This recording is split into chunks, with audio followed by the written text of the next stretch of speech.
नमस्कार मित्रांनो, इन्व्हेस्टमेंट माहिती यूट्यूब चॅनलवर तुमच्या सगळ्यांचे स्वागत आहे.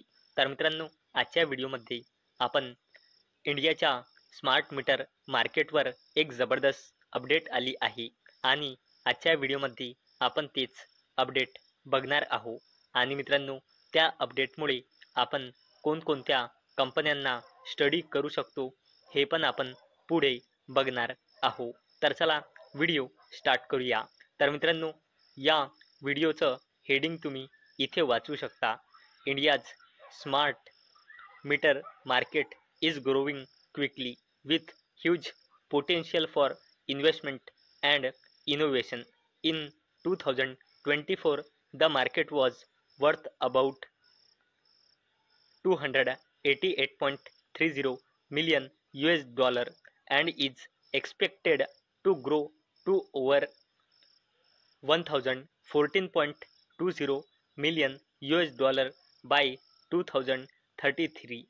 This show a strong compound annual growth rate म्हणजे CAGR of 15 from 2025 to 2033. तर चला या अपडेटला डिटेलमध्ये समजून घेऊया आणि या अपडेटमुळे आपण कोणकोणत्या कंपन्यांना स्टडी करू शकतो हे पण जाणून घेऊया. तर मित्रांनो, भारतामध्ये स्मार्ट मीटर मार्केट वेगाने वाढत आहे, ज्यामध्ये इन्व्हेस्टमेंट आणि इनोव्हेशनसाठी ह्यूज पोटेन्शियल आहे. 2024मध्ये हा मार्केट $288.30 मिलियन ची होती आणि 2033पर्यंत ती $1,014.20 मिलियन पेक्षा जास्त होण्याची अपेक्षा आहे. हे 2025 ते 2033 पर्यंत 15%चा मजबूत कंपाऊंड ॲन्युअल ग्रोथ रेट म्हणजे CAGR दर्शवतो. आणि मित्रांनो, पुढे अपडेटमध्ये आहे की या ग्रोथमध्ये Indian government big role play करत आहे. स्मार्ट मीटरिंगसाठी रिवॅम्प डिस्ट्रीब्युशन सेक्टर स्कीम म्हणजे RDSSच्या अंतर्गत 97,631 कोटी रुपये अलोकेट करण्यात आले आहे. ओव्हरऑल भारतात स्मार्ट मीटर्ससाठी टोटल ऑपॉर्च्युनिटी सुमारे $20 बिलियन असण्याचा अंदाज आहे, ज्यामध्ये 250 मिलियन मीटर इन्स्टॉलेशन्सचे टार्गेट आहे. आणि मित्रांनो, स्मार्ट मीटर्स हे इलेक्ट्रॉनिक डिव्हाइसेस आहेत जी रिअल टाईममध्ये इलेक्ट्रिसिटी, गॅस किंवा पाण्याचा वापर मोजण्यासाठी वापरली जातात. ते युजर आणि युटिलिटी कंपन्यांमध्ये टू वे कम्युनिकेशन अलो करते, ज्यामुळे ॲक्युरेट बिलिंग, मॉनिटरिंग आणि युजेसचे बेटर कंट्रोल होते. स्मार्ट मीटर्सचे डिफरंट टाईप्स आहेत, ज्यात smart electric meter, gas meter आणि वॉटर मीटर्स इन्क्लूड आहे. आणि मित्रांनो, स्मार्ट इलेक्ट्रिक मीटर्स सेक्युअर नेटवर्कच्या through electricity usage data directly utility कंपनीजना पाठवतात. स्मार्ट गॅस मीटर गॅस कंपन्यांना ट्रॅक कन्झप्शन रिमोटली आणि ॲक्युरेट बिल्स पाठवण्यास मदत करतात. इंडियाची स्मार्ट गॅस मीटर मार्केट 2024मध्ये $129.75 मिलियन वरून 2035 पर्यंत $198.75 मिलियन पर्यंत वाढण्याची अपेक्षा आहे, जी सुमारे 3.95% रेटने ग्रो होत आहे. त्याचप्रमाणे मित्रांनो, स्मार्ट वॉटर मीटर ट्रॅडिशनल मीटर्सच्या कंपॅरिझनमध्ये मोर ॲक्युरेट डेटा आणि रिअल टाईम अपडेट्स देतात. भारतातील स्मार्ट वॉटर मीटर मार्केट देखील सातत्याने वाढत आहे. 2024मध्ये $187.50 मिलियन वरून 2033 पर्यंत अंदाजन $306.18 मिलियन पर्यंत वाढेल 5.60%च्या CAGRने अशी अपेक्षा आहे.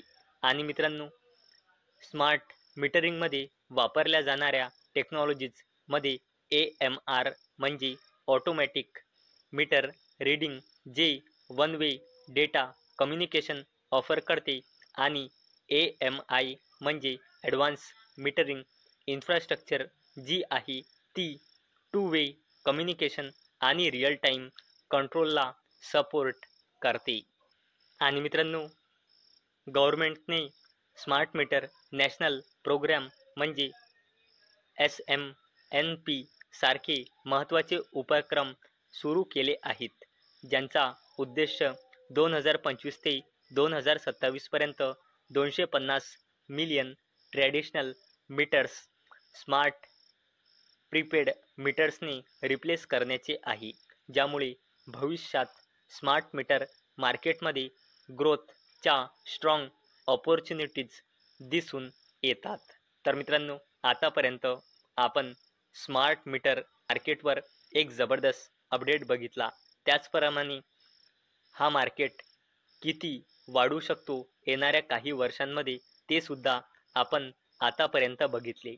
आणि मित्रांनो, आता आपण बघणार आहोत स्मार्ट मीटर मार्केटच्या या अपडेटमुळे आपण कोणकोणत्या कंपन्यांना स्टडी करू शकतो. आणि मित्रांनो, मी पहिलेच क्लिअर करून देत आहे की मी हा व्हिडिओ फक्त आणि फक्त एज्युकेशन पर्पजसाठी बनवत आहे. माझ्याकडून काहीही रेकमेंडेशन नाही की तुम्ही या कंपन्याचे शेअर बाय करा, सेल करा किंवा होल्ड करा. तर चला बघूया या अपडेटमुळे आपण कोणत्या कंपन्यांना स्टडी करू शकतो. तर मित्रांनो, या अपडेटमुळे आपण जेनस पॉवर इन्फ्रास्ट्रक्चर लिमिटेडला स्टडी करू शकतो. आणि अवेलेबल डेटानुसार या कंपनीमध्ये प्रमोटर्सची होल्डिंग आहे 39.38%, FISची होल्डिंग आहे 22.38%, DISची होल्डिंग आहे 3.78%, आणि या कंपनीमध्ये पब्लिकची होल्डिंग आहे 34.45%.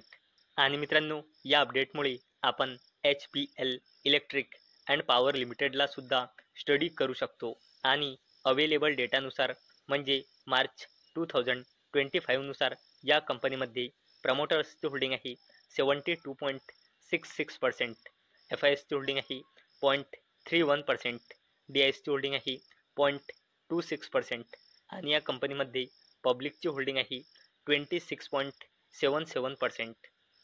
आणि मित्रांनो, या अपडेटमुळे आपण GMR power and urban infra लिमिटेडला सुद्धा स्टडी करू शकतो. आणि अवेलेबल डेटानुसार म्हणजे मार्च 2025 नुसार या कंपनीमध्ये प्रमोटर्सची होल्डिंग आहे 50.55%, FISची होल्डिंग आहे 4.99%, DISची होल्डिंग आहे 2.29%, आणि या कंपनीमध्ये पब्लिकची होल्डिंग आहे 42.16%. आणि मित्रांनो, या अपडेटमुळे आपण सेल्जेर इलेक्ट्रॉनिक्स लिमिटेडला सुद्धा स्टडी करू शकतो. आणि अवेलेबल डेटानुसार या कंपनीमध्ये प्रमोटर्सची होल्डिंग आहे 37.54%, FISची होल्डिंग आहे 2.58%, DISची होल्डिंग आहे 0.10%, आणि या कंपनीमध्ये पब्लिकची होल्डिंग आहे 59.78%. आणि मित्रांनो, या अपडेटमुळे आपण अडानी ग्रुपची जबरदस्त कंपनी अडानी एनर्जी सोल्युशन्स लिमिटेडला सुद्धा स्टडी करू शकतो.